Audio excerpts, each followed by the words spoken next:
কিন্তু দুঃখ আর আফসোস হলেও সত্য, মধ্যপ্রাচ্যের আরবের আমির ওমরাদের দেশের একটা সন্তানও রাস্তায় বের হইয়া আজ পর্যন্ত মিছিল দেখাইতে পারে নাই যে আমরা স্বাধীনতা চাই ফিলিস্তিনিদের, আমরা স্বাধীনতা চাই ফিলিস্তিনিদের, আজ পর্যন্ত পারে নাই। এর পিছনে বাধা কি? এর পিছনে বাধার একমাত্র কারণ হচ্ছে আমাদের মধ্যপ্রাচ্যের আমির ওমরা যারা আছেন তারা সব ওই আমেরিকার দালাল হয়ে গেছে। কথা বলেন ঠিক কিনা? কোনো সন্দেহ নেই, মাথা দালাল হয়ে গেছে, মাথা নিচু করে আছে। সে হাদিস আমার মনে পড়ে গেল, রহমতের নবী সাহাবায়ে কেরামকে নিয়ে তালিম তরবিয়ত দিচ্ছিলেন।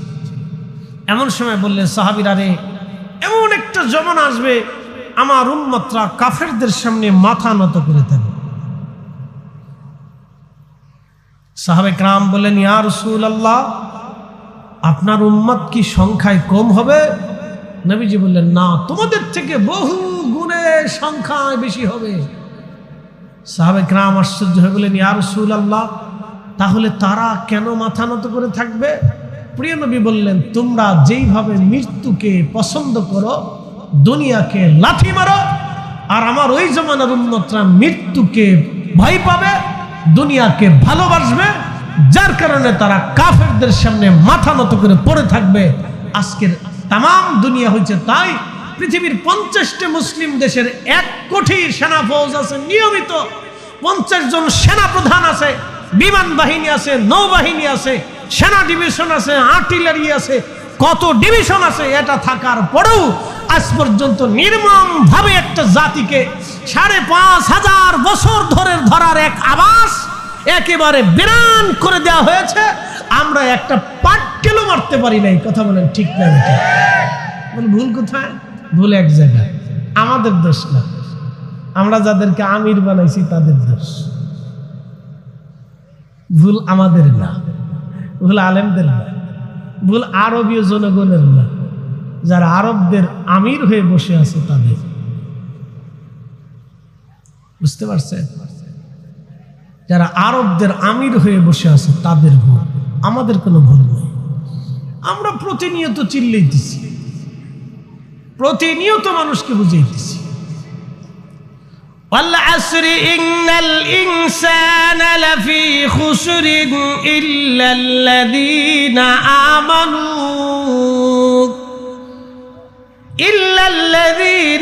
আমানু ওয়া আমিলুস সালিহাত।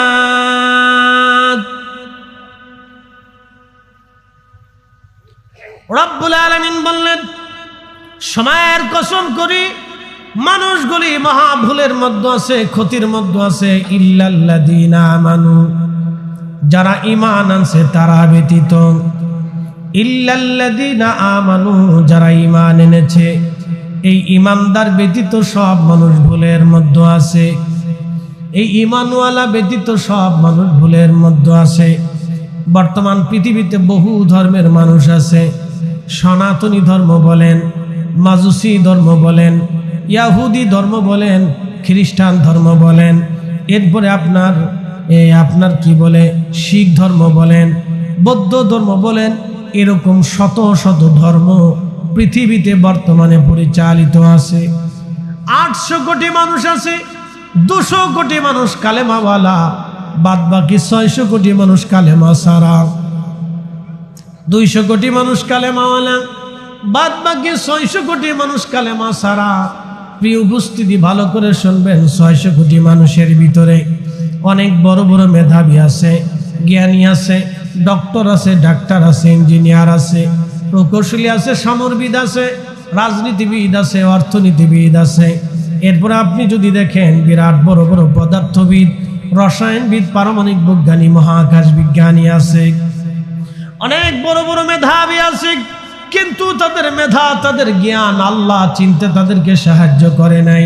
এই জন্য কাজী নজরুল ইসলাম চমৎকার করে তিনি বললেন, আল্লাহকে যে পাইতে চায় হযরতকে ভালোবেসে, আরশ কুরসি লৌহ কলম না চাহিতেই পেয়েছে সে।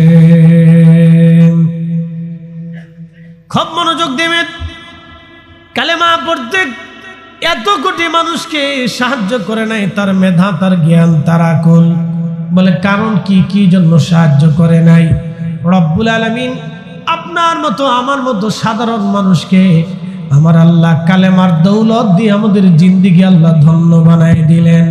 একবার জোরে বলা যাবে কি মারহাবা?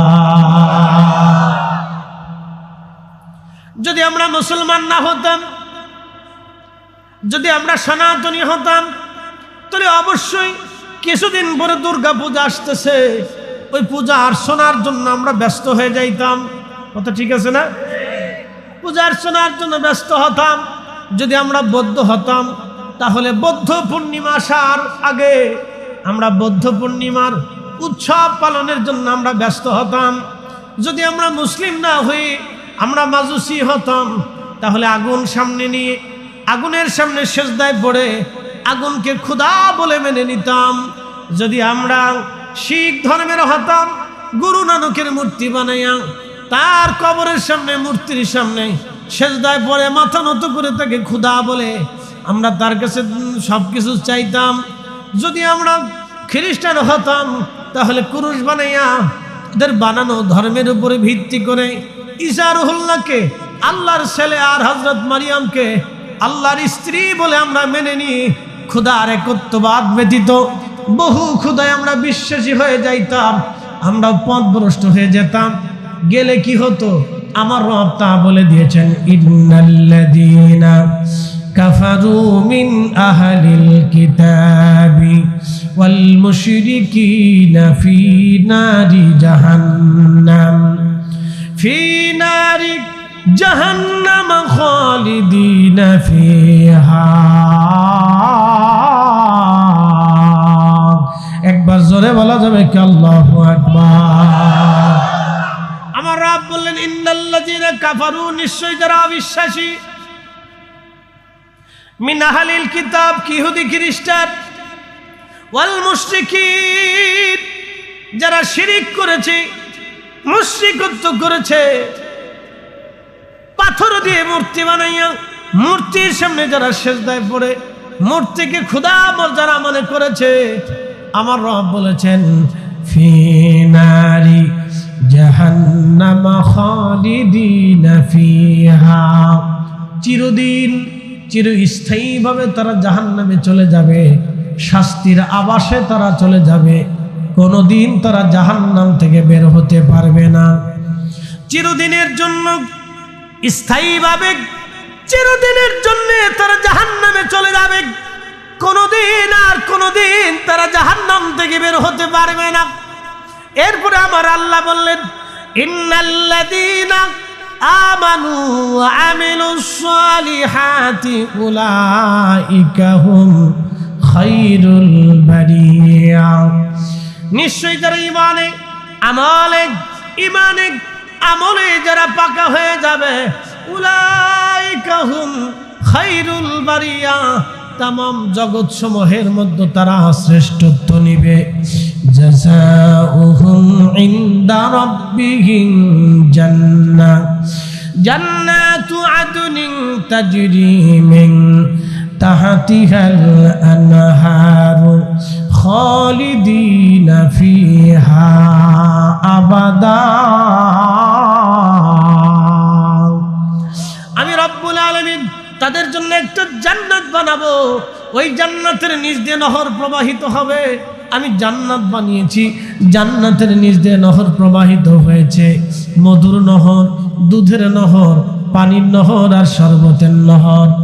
জান্নাতের নিচ দিয়ে এই নহর প্রবাহিত হয়ে আমার রব বললেন, কতদিন পর্যন্ত এই জান্নাতের মধ্যে তোমরা থাকবা?